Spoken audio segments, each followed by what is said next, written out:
I's the boy that builds the boat, and I's the boy that sails her, and I's the boy that catches the fish and brings them home to Liza. Hip your partner Sally T-Bow, hip your partner Sally Brown, Fogo, Twillingly, Portons Harbour, all around the circle. Salts and rinds to cover your flake, cake and tea for supper, cod fishing in the spring of the year, fried in maggoty butter. Hi everyone, welcome to my virtual book launch. My name is Heather Stemp, and as a matter of fact, I am launching 2 books today. The first book, Amelia and Me, was released in 2013, but my current publisher, Nimbus Press, decided to re-release it at the same time as my second book, Under Amelia's Wing. These are the first 2 books in the Ginny Ross series. I'll read the back cover of Amelia and Me to give you a summary of the story before I tell you how the series actually began. After reading about Amelia Earhart in her cousin's scrapbook, 12-year-old Ginny Ross decides to become a pilot. It's 1932, and luckily the airstrip in her hometown of Harbour Grace, Newfoundland, is popular among intrepid aviators setting out on transatlantic flights. But how will Ginny's dream take flight when her mother, and society in general, so fiercely believes a woman's place is in the home? At the height of the Great Depression, the Ross family certainly can't spare any money for flying lessons, and Ginny will need a mentor if she's ever going to make it out of Harbour Grace. When Amelia Earhart herself shows up in Harbour Grace for her first solo flight across the Atlantic Ocean, Ginny notices the townspeople's looks of disbelief are slowly turning into looks of admiration and respect. Maybe they'll begin to understand Ginny's dream, and maybe Amelia Earhart is the woman to help convince them. 12-year-old Ginny Ross really was my aunt, and this is a true story. Here is Ginny in a family portrait, with my father, Billy, my grandmother, who we all called Reenie, and my grandfather, who we all called Daddy Bill. In the book, Ginny tells the story, so to her, they're Mum and Dad. They all lived in Harbour Grace, Newfoundland, with my great-grandmother, Nana Ross, and my great-grandfather, Papa Ross. Here's a picture of Papa Ross's store on Water Street in Harbour Grace. That's Papa standing in the doorway, and as you can see, he was a strong believer in advertising. Papa's store offered household goods and ship's provisions, but more importantly, it offered a place to share information and tell stories. On many evenings, the Rosses were joined by their cousins, the Archibolds, Uncle Harry, Aunt Rose, Uncle Herm, and Aunt Annie. Ginny frequently eavesdropped on their conversations from the inside stairs that connected the house to the store. This tradition continued when my father's family moved first to Toronto and then to Port Credit. Reenie, Daddy Bill, and Ginny lived with us, and all our Newfoundland relatives came to visit. We ate fish and brews, lassie bread, and drank pots and pots of tea. Instead of Ginny, I was the young girl sitting on the inside stairs and eavesdropping on the conversations below. When I was 7, Ginny, Daddy Bill, and Reenie moved away. Daddy Bill and Ginny didn't return very often, but Reenie did. She loved to visit, and so did all our relatives from Harbour Grace. They would come to Port Credit, and again the stories and traditions of Newfoundland would continue. When Reenie, Daddy Bill, and my dad died, I realized as the eldest of 4 children, I was now the keeper of the family stories. That's when Ginny and I reconnected, and during our visits, she told me new stories about Harbour Grace and the Ross family, as well as adding to the stories I'd already been told. When she died, I knew I had to write the stories down or they'd be lost forever. I returned to Newfoundland on a regular basis so that I wouldn't lose my link with Harbour Grace. I visited with family and friends and shared stories about the Rosses and the Archibalds.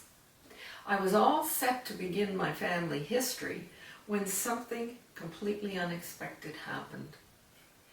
Amelia Earhart popped into my family history. Ginny's friends, who were now in their 90s, told me that Ginny had met Amelia in 1932. In fact, it was Ginny who made the soup that Amelia took on her transatlantic flight. That's when my simple family history turned into Amelia and me. After all, I thought, who wouldn't want to read an unknown but true story about Amelia Earhart? Now, when I returned to Newfoundland, I had a new focus. My first stop was St. John's. I did research at the rooms, the Railway Coastal Museum, and Memorial University. I began meeting with Shannon Ryan, a retired professor from Memorial. He was born and raised in Riverhead, a town right next to Harbour Grace on Conception Bay. I realized after our first interview how little I actually knew about the history of the region. When I asked him if he thought I was arrogant to think that I could write a story set in Harbour Grace when I hadn't been born and raised there, he burst out laughing. He said, "Of course you're arrogant, but don't let that get in your way." I took his advice, and now I interviewed Ginny's friends again. But this time we concentrated on early aviation. We pored over their family albums, postcards, letters, and I got a real sense of the aviation in Harbour Grace in the 1930s. In this photo, we see the city of New York.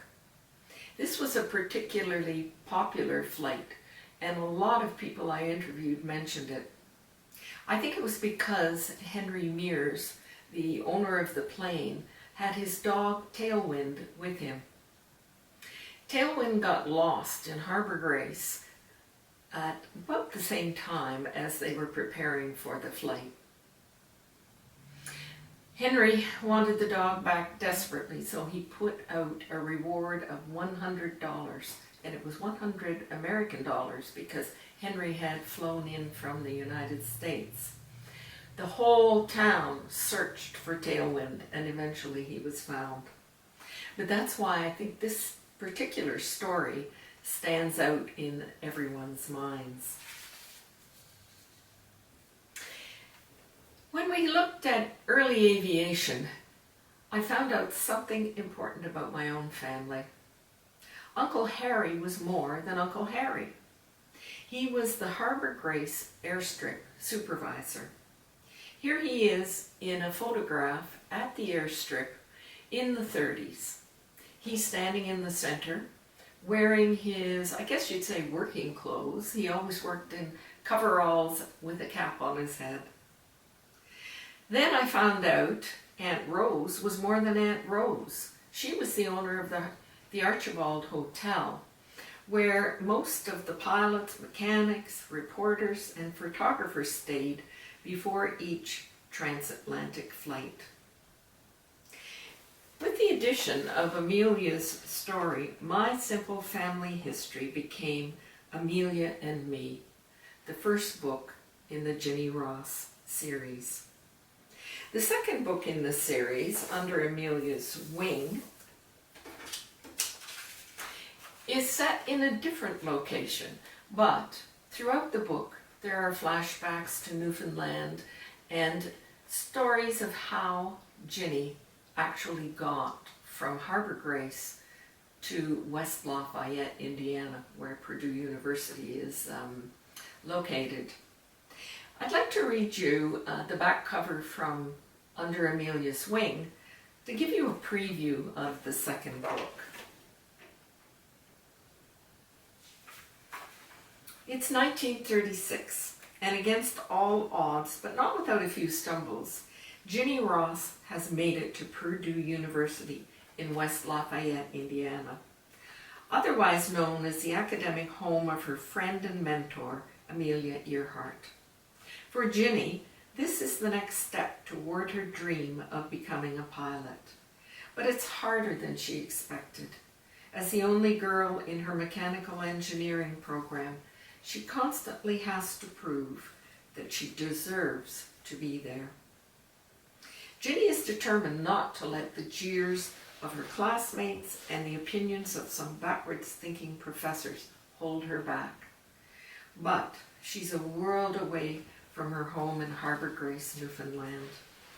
Ginny will need every bit of salty East Coast grit she can muster if she is going to fulfill her dream of becoming a pilot.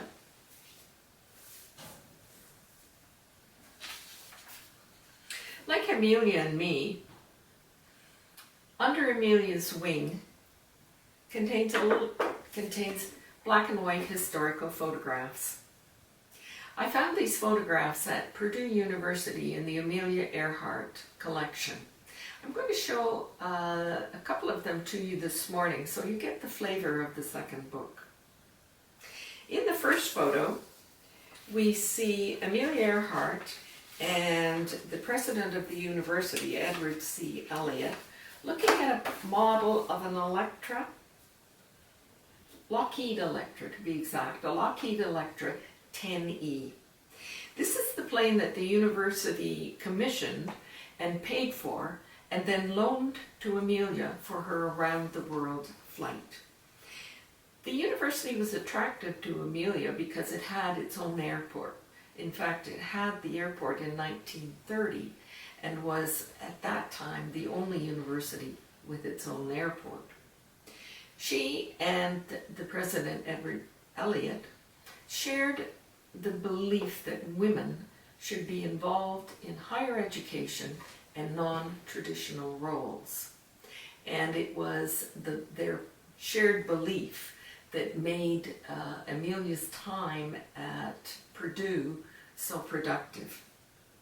In the second photo, Amelia is just getting out of her plane. She's standing on the wing of the Electra, and in the background you can see part of the airport. It might be part of a hangar, I can't tell from the little amount that's showing.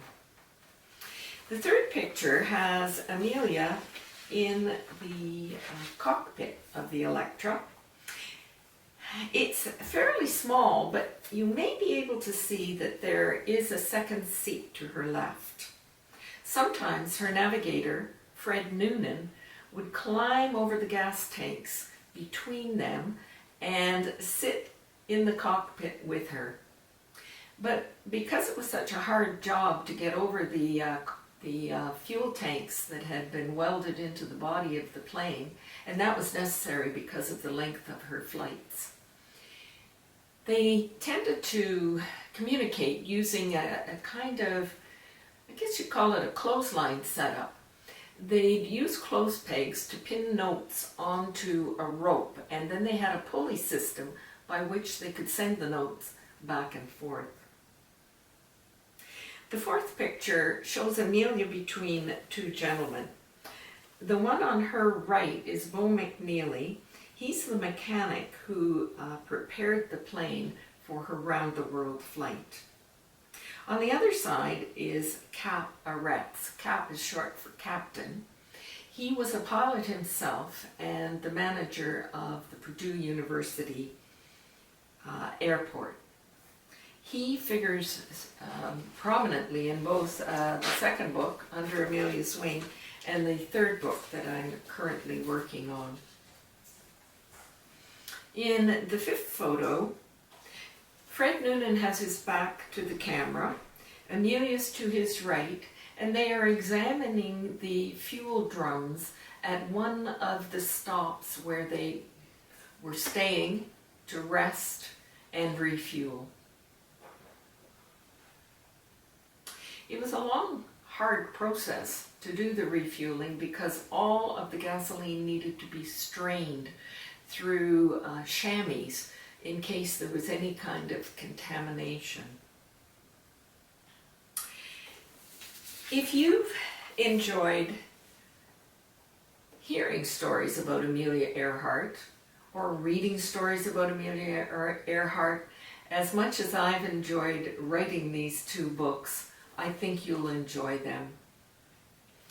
As I mentioned, I'm currently working on the third book, and it will continue the story further of Ginny's adventures with aviation based on her experiences with Amelia.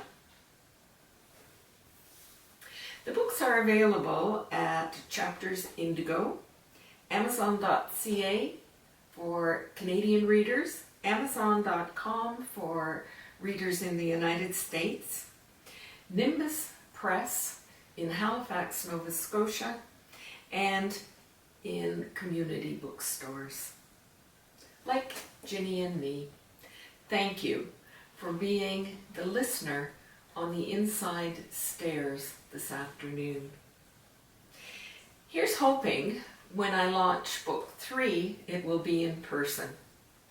In the meantime, stay safe. Bye for now.